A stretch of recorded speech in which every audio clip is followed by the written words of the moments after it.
আসসালামু আলাইকুম। সবাই কেমন আছেন? আশা করছি আল্লাহর রহমতে সবাই ভালো আছেন। তো এখন আমি যে কাজটি করতেছি এটি হচ্ছে ডবল লেয়ারের একটি বোর্ড।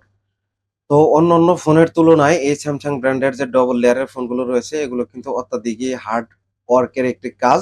এটি অনেকেই করে থাকেন আবার অনেকেই করে থাকেন না। এগুলো যারা হচ্ছে বেশ দীর্ঘদিন যাবতও এই কাজগুলো করতেছেন তাদের কাছেও কিন্তু অনেকের কাছে এই বোর্ডগুলো হয়ে ওঠে না। তো যা হোক আমি সেই বিষয়ে কথা বলব না। এই বিষয়তে হচ্ছে আমি একটি কথা বলি যে আসলে এই ফোনের সিপিইউটা একদমই অ্যাডভান্স লেভেলের একটি কাজ। এই কাজটি করতে গেলে অত্যাধিক ধৈর্যের সহিত করতে হবে।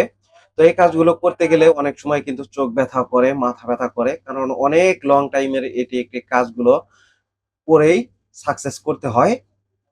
তো এই ভোটটি আমরা যথাসাধ্য কাজ করার চেষ্টা করতেছি। আপনারা দেখতেই পারলেন যে এই ফোন থেকে র‍্যামটি রিমুভ করা ছিল।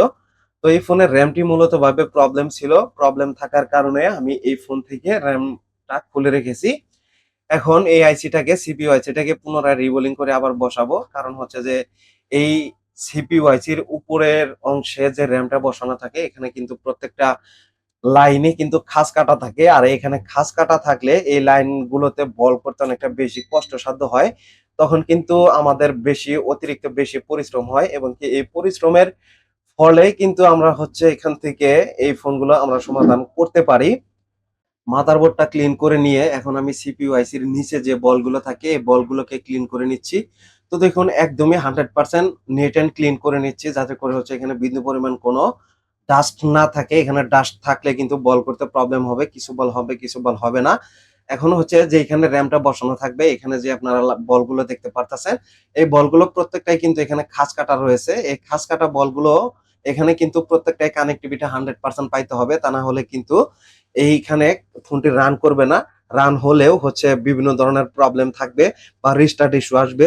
তো এই র‍্যাম থেকেই কিন্তু মূলত ভাবে হ্যাং লোগো আসে, রিস্টার্ট প্রবলেম আসে, বিভিন্ন প্রবলেম কিন্তু এখান থেকে সংঘটিত হয়ে থাকে। তো এই ফোনগুলো হচ্ছে যে রিস্টার্ট প্রবলেম খুব একটা বেশি হয় না, কিন্তু এটি হ্যাং লোগো জনিত সমস্যা বেশি হয়। তো এখান থেকে শুধুমাত্র র‍্যামটা খুলেও অনেকে রিবোলিং করে থাকেন।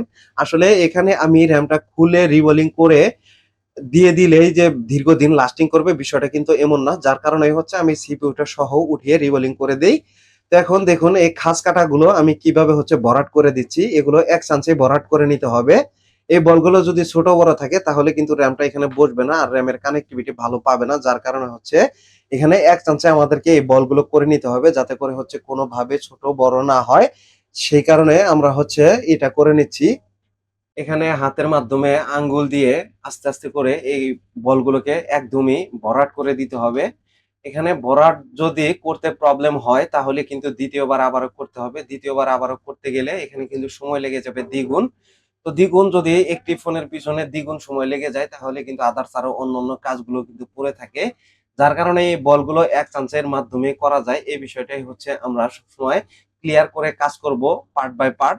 এখানে হচ্ছে পার্ট থেকে আরেকটা পার্টে এলোপাথারি ভাবে এই কাজগুলো কিন্তু করা যাবে না।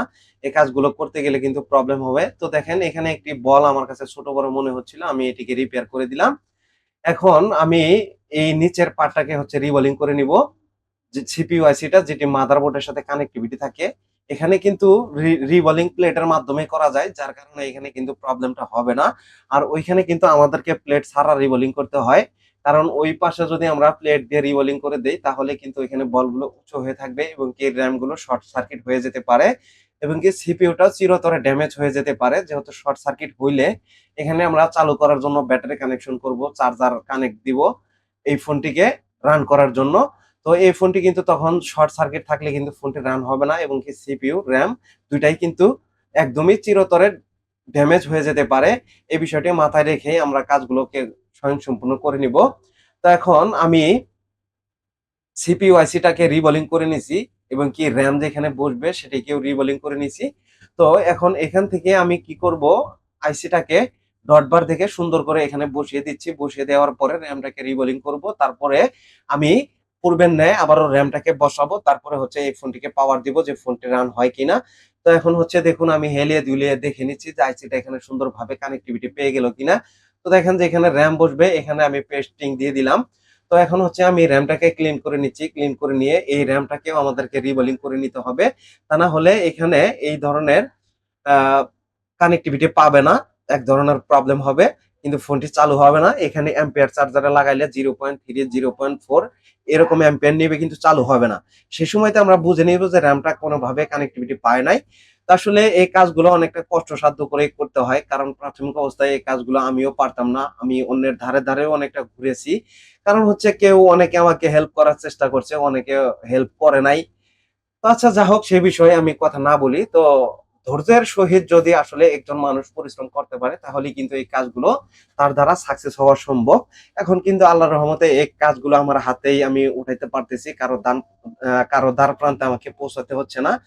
যার কারণে আমি, অনেকেই এই কথাটি শুনে কষ্ট নিবেন, কারণ হচ্ছে যে আমি এই ফোনের একটি হিস্টোরি বলি। যখন আমার লাইফের ফার্স্ট আমি একটি ফোন খুলি, তখন হচ্ছে এইখান থেকে সিপিইউর ওখান থেকে একটি লাইন ড্যামেজ হয়ে যায়। ড্যামেজ হয়ে যাওয়ার পরে এই ফোনটি নিয়ে আমি অনেক বিভিন্ন জায়গায় ঘুরেছি এই ফোনটি সমাধানের জন্য। তো তাদের ওখানে হচ্ছে যে মনিটর সিস্টেম করা থাকছে, তো আমি মনিটরের দিকেও একটি সময় হচ্ছে তাকিয়ে থাকছি, এবং কি হচ্ছে কাজটা কিভাবে সাকসেস হয় বা কমপ্লিট হয়, এরকম ভাবে আমি একটি আইডিয়া নেওয়ার চেষ্টা করছি। কিন্তু উনি কিন্তু এখানে আমাকে হচ্ছে আহ, বিষয়টা দেখতে দেয় নাই, যে যাতে করে হচ্ছে ওনার একটি লস হয়ে যায়। তো এই বিষয়গুলো বললে হয়তো জানি না যে যেই ভাই আমার সাথে কাজটা করেছিলেন, তো উনি এই কাজটি দেখবেন কিনা। যদি উনি দেখে থাকেন, আসলে বিন্দু পরিমাণ কষ্ট নিবেন না, কারণ হচ্ছে ওই মুহূর্তে আসলে আমার জন্য একটি বিশাল কষ্টসাধ্য বিষয় হয়ে দাঁড়িয়েছিল। কারণ যে এই ফোনগুলো আমার হাতে প্রবলেম হয়েছে, এবং কি আমি যে টাকা বিল করেছিলাম তার থেকেও ডবল বিল আপনি চেয়েছিলেন, সেটাতেও আমি রাজি ছিলাম। তবেও হচ্ছে যে আপনি কাজটা আমাকে দেখার সুযোগ দিয়েছিলেন না, এবং কি লাস্টে এই ফোনটি আপনি রিটার্ন করেছিলেন। সেই বলটি কিন্তু পূর্বের ন্যায় আমি আবার রিপেয়ার করি, অনেকটা কষ্ট হলেও। ওখানে মেইন কথা হচ্ছে আমার সিপিইউটা ড্রিল করে নিতে হচ্ছে, তারপরে ওই বলটা আমি রিপেয়ার করে এই ফোনটা কিন্তু আমি রান করেছিলাম। তো দেখেন, এই ফোনটি কিন্তু স্বয়ংসম্পূর্ণ চালু হয়ে গেল। আসসালামু আলাইকুম, সবাই ভালো থাকবেন। আজকের মতো এখানেই শেষ।